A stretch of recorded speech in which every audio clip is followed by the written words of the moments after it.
Lieutenant Daniel Cross had survived battles, political crises, and the chaotic bureaucracy of the Terran Confederation. But nothing could have prepared him for accidentally walking in on an alien princess in her private chambers. The Velarans were a regal, enigmatic species with bioluminescent skin that shifted with their emotions. They were known for their strict customs and impeccable composure, something Princess Zhyra Velquin embodied perfectly. Until this moment, because as Daniel entered the royal chamber without warning, her golden eyes widened, and her normally controlled markings flared with shock. Oh hell. Chapter 1. A diplomatic disaster.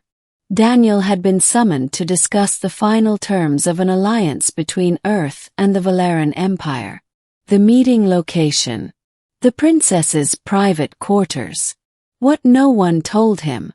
Velaran etiquette required visitors to wait for an official escort.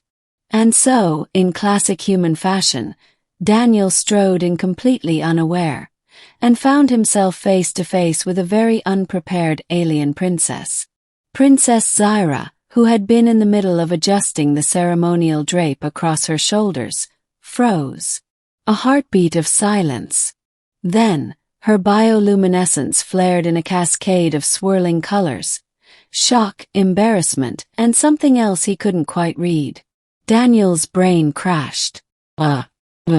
This is definitely not what I expected. Her composure snapped back into place so fast that if it weren't for the lingering shimmer on her skin, Daniel might have thought he imagined her reaction. Lieutenant Cross, she said smoothly, voice perfectly even.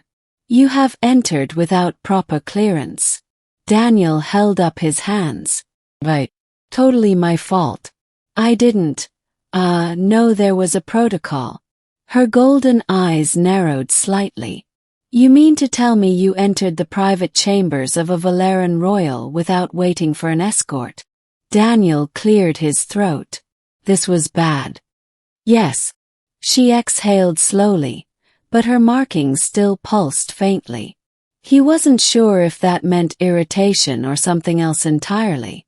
And he really didn't want to ask. Chapter 2. The Unspoken Rule. The Velaran guards were less forgiving. Within minutes, Daniel found himself surrounded by 3 towering warriors, their silver armor gleaming, their weapons very pointed. Commander Cross, one of them said. You have broken an unspoken law of the Velaran Empire. The intrusion into a royal's private space is a grave offense.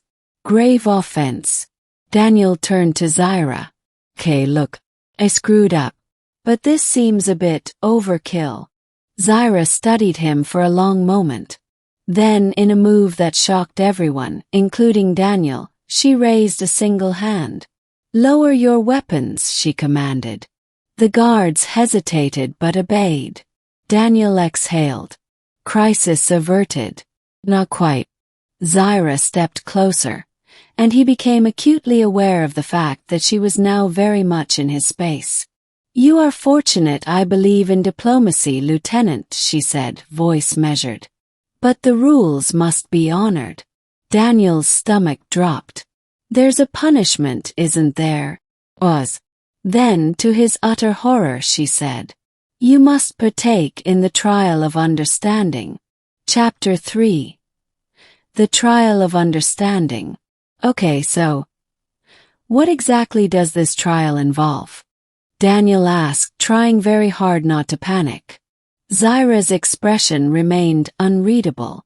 It is an exchange of vulnerabilities. Daniel frowned. That sounds ominous. She ignored his comment and gestured for him to follow. The Velaran custom, as it turned out, dictated that if someone breached a royal's privacy, they had to willingly experience a moment of their own vulnerability in return. Which led to his current situation. Standing in the middle of the Velaran ceremonial hall, shirtless, while Zhyra examined every single scar on his body. Oh. This, Zhyra murmured, tracing a faint scar on his forearm. Is from battle? Daniel stiffened but nodded. Took some shrapnel in an ambush. She nodded, eyes thoughtful. And this one? He sighed. A bar fight. Mars. Long story. Zhyra smirked. Her markings shimmered with a subtle warmth. Amusement. She was enjoying this. Daniel cleared his throat. "'Kay. Your turn." Zhyra tilted her head. "My turn." This is an exchange, right? If I'm standing here half-dressed, I think it's only fair you share something just as personal." Her eyes narrowed slightly, but there was something else there, too. Something challenging. Slowly, she lifted a hand to the clasp of her ceremonial drape. Daniel swallowed. Chapter 4. The Shift in Power. Zhyra loosened the clasp just enough for the intricate fabric to shift, revealing an elegantly curved bioluminescent marking along her collarbone. It pulsed softly, a rare, unguarded display. Daniel, for the first time since stepping onto this ship, was speechless. "This," she said, voice lower now, "is the mark of my lineage. It is normally concealed. Only a chosen few have ever seen it." Daniel definitely stopped breathing. For a species that never revealed their weaknesses, this was a massive gesture. He exhaled. "That's unexpected." She smiled just slightly. "It is meant to be." And damn it all, Daniel suddenly realized he was in dangerous territory, because he liked the way she was looking at him. Chapter 5. A New Understanding. The trial ended in a draw. Neither had truly won. But something shifted between them. Zhyra was still composed, still regal, but now she looked at him differently. And Daniel, he wasn't entirely sure if he was meant to walk away from this unscathed. When they parted ways, Zhyra's final words stayed with him. "You walked into my space without warning, Lieutenant Cross. Do not be surprised if one day I return the favor." "Oh."